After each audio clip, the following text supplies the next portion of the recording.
म चाहिँ आज फर्पिङ आएको है। फर्पिङ आएको यो चाहिँ तलतिरको यतातिर उतातिरदेखि डाँडाहरू हो अनि यतातिर चाहिँ यस्तो जग्गा चाहिँ होइन। म चाहिँ अगाडि बढेँ यहाँबाट अगाडि बढ्दै जाँदा अगाडितिर सिडीहरू छ। सिडीहरूबाट म अगाडि बढेँ है गाइस। अगाडितिर दाइ हुनुहुन्छ, म चाहिँ पछाडि छु। यत्रो हिँडेँ कि लगभग म यहाँ तलबाट लगभग 40-50 सिडी थियो होला। हिँडेँ क्या, म टन्नै हिँडेँ। अनि हिँडिसकेपछि थकाइ नि लाग्यो क्या जो अलिअलि चाहिँ। अहिले पनि थकाइ लागिरहेछ गाइस, नठगी भन्दा झुट नबोली भन्दा। अनि थकाइ चाहिँ डह्रो लागिरहेछ होइन। म चाहिँ सिरियसली भन्दा फर्पिङ हो होइन त यो, सबैलाई थाहा होला। टक्क एउटा भ्लग बनाइदिउँ आज चाहिँ भनेको। दाइ चाहिँ अगाडि हिँड्दै हुनुहुन्छ। मैले चाहिँ एउटा कुरा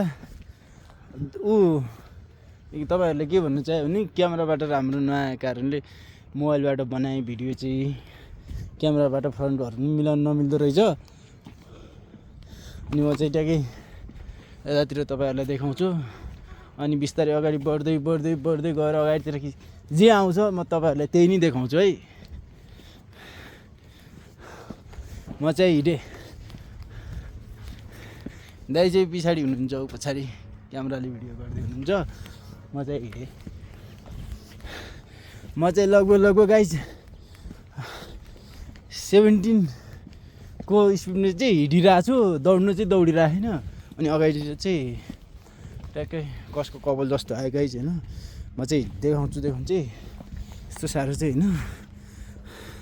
यस्तो क्यामेरा मिलाउँ भनेको यस्तो छ गाइस यता माथितिर चाहिँ।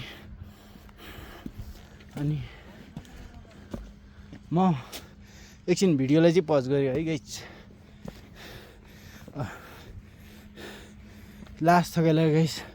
लगभग 100 सिडी जति चढिसक्यो।